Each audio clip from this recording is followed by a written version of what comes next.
is that we attribute the movement to white women in the question. Right. Right. And in the very first, or one of the first issues of Ms. Magazine, there was a poll done by Lewis Harris, who was a big objective national poll person, with the women's movement and all the issues of the women's movement. And 60-some% of black women supported feminism and all the issues, and 30-some% of white women. So it has always been this way. And I think now, after the results of the last election, where 96% of black women voted for Hillary Clinton, and 51% of white women voted for Donald Trump, that we need to admit that women of color disproportionately are the movement. So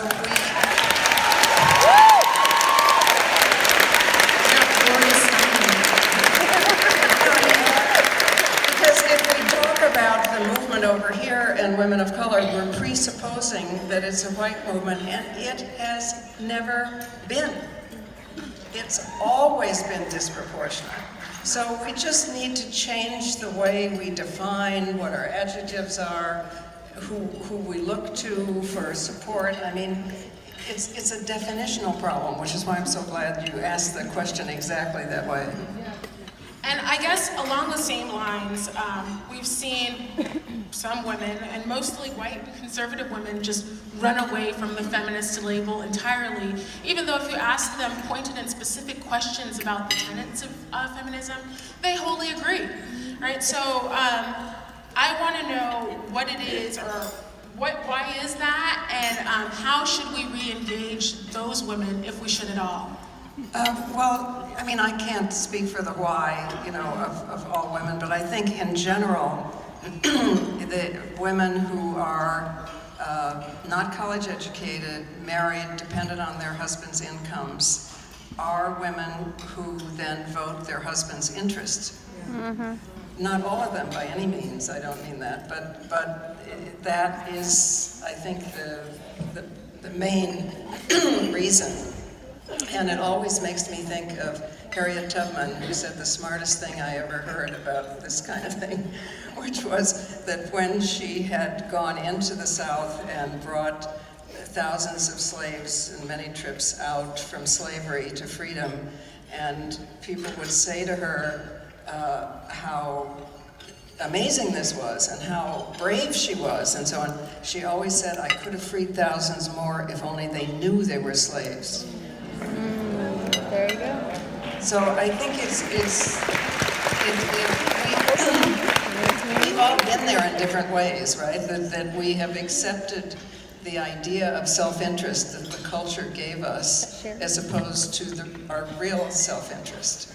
And that, I think, is the core of why 51% of white women voted for Trump. And why we need to talk, because actually, they're voting their bodies away. They're voting to nationalize their bodies. Because, according to Trump and his so-called people, the law should have a direct relationship to a fertilized egg. That means our bodies are nationalized. How many of those women, even if they are dependent on men and men's incomes, want their bodies to belong to the state? We need to have this discussion, but I think we also need to understand why they are, or why many are doing this. Gloria Steinem dropping some bars up here today. So in moving on to talking about our electeds, I think we've all felt kind of a shift in the values as of late, or not necessarily a shift, but a bubbling over of some things that have probably always existed, right? We've returned to a time where burning black churches is a normal thing now. Or we've seen our political leaders disparage immigrants, or encouraging violence against young women of color who are trying to serve us. We've seen the rates of missing and murdered Indigenous women rise to epidemic levels. I could go on. I think we know that women will be what saves this country. But how can we move this country forward at a time when so many, and that includes our electeds, are hell-bent on turning the clock back? And how do we remain energized for the fight? Well, it helps me to realize that the reason there is this deep backlash is because we have won the majority. I mean, the most dangerous time is right after a victory. There were not lynchings during slavery. There were lynchings after emancipation. The fact that we had 8 years of Obama, the first African-American president, and at the same time that in the public opinion polls, all the issues that we care about were suddenly not just 30% or 40%, they were more than 50%, I think has caused a profound backlash among about a third or 40% of the country that was born into an old hierarchy and feels cheated. It feels their identity has been taken away in some sense. I mean, it's symbolized to me always by the kind of middle-aged white guy who I'm on the road and will say something like, "A black woman took my job." Yeah. And I always say, "Who said it was your job?" Because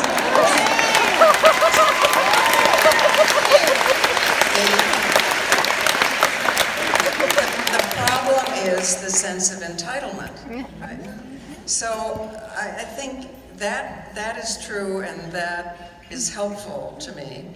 But the other thing I have to be aware of in myself, I don't know, see if this applies to you, I think it's especially a culturally female thing, is that if you put me in a room with 70 people over here who were ready to go and ready to organize and march and do whatever, and there were 30 people over there who said, "No, this is ridiculous, I'm against it," I would go and try to convince the 30 instead of marching with the 70.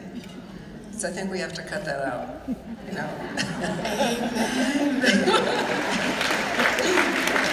maybe it's because our model of leadership is the family, and of course in a family you want everybody to, you know, but we're talking about democracy here.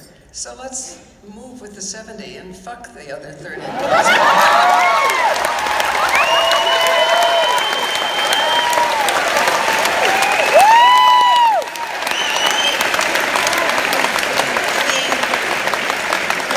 You understand that's a metaphor. I mean, I want them to come to, but I mean, it's just crazy that we don't move with the majority. And it's crazy that we sit around and say, "What should I do?" You know, like there were orders coming down from on high, when each one of us knows how to do things that nobody else does. And if we do everything we can every day, every time we get up, that's way better than, you know, looking for uniform orders, except on election day, of course. I'm living my best life right now. I'm so glad all 1,525 of you are here living it with me. I'm looking at Annette, we got... Okay, so I'm going to try to sneak 2 more questions in here. So I would be remiss if we didn't ask a question that came from some of our committed supporters. And so there's one online that I identified with. A couple of days ago, actually, our state legislature voted down the ERA. And it was along party lines, right? Yet there are still people walking around saying that gender inequality is no longer an issue, or alternatively, there's so much else wrong that it's not something that we should pay attention to right now. What do you say to those people? Wouldn't it be nice so long after Columbus showed up on a subcontinent that was otherwise quite equal, in the cultures that were here? I mean, that's where we got our Constitution, from the Iroquois Confederacy, and the languages by and large didn't even have gender, or don't have gender. There's no he and she. So we actually set back democracy when Columbus arrived. and we haven't had a document, our leading document, the Constitution, which includes everybody ever. We also need to look at issues it specifically affects, because I think the practical application of it is important too. But every other democracy in the world that I know of, South Africa, has both women and men in the. Why are we so far behind? I think in the first instance, when we were, fighting the battle before, and I'm not sure whether this is still true, it was the insurance companies that were against it, or some insurance companies, because they would have had to stop sex segregating their actuarial tables. They had to stop race segregating them, and that cost them something. But stopping sex segregating cost a lot, because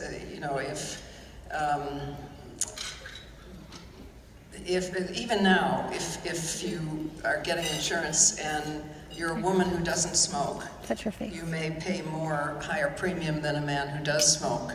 There you go. Because you might live longer, because you're a woman. Okay. So I think there are some very profit-oriented motives behind some of the votes, but it has had majority support forever, and it's high time that we had women in the Constitution.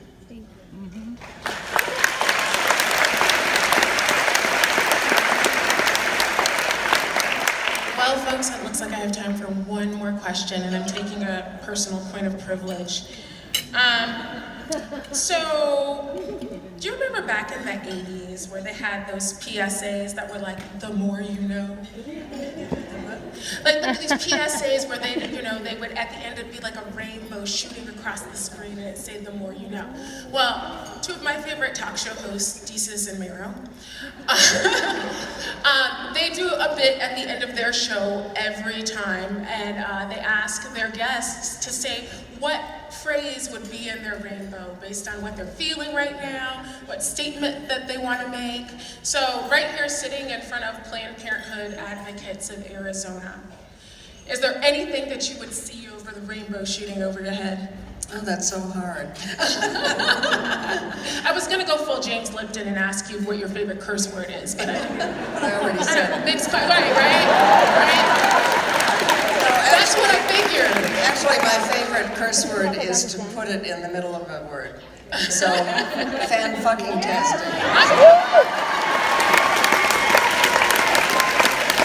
That's the art form. It takes a little bit of skill, right? Well, I can't think of, it's hard, isn't it? I mean, Yeah, champagne. but here, where we're addressing the most basic beginning of every hierarchy, which is controlling reproduction. It's the beginning of every hierarchy, and it becomes much worse where there's racism or caste or class, and you have to keep those separate too. No, so in order to do away with all of that hierarchy, which didn't always exist, relatively new, we can get rid of it.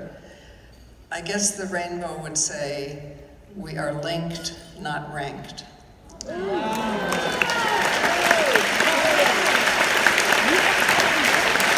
I think with that, I think the hook is coming, so we're coming off the stage, but thank you so much, Gloria. It was my absolute pleasure.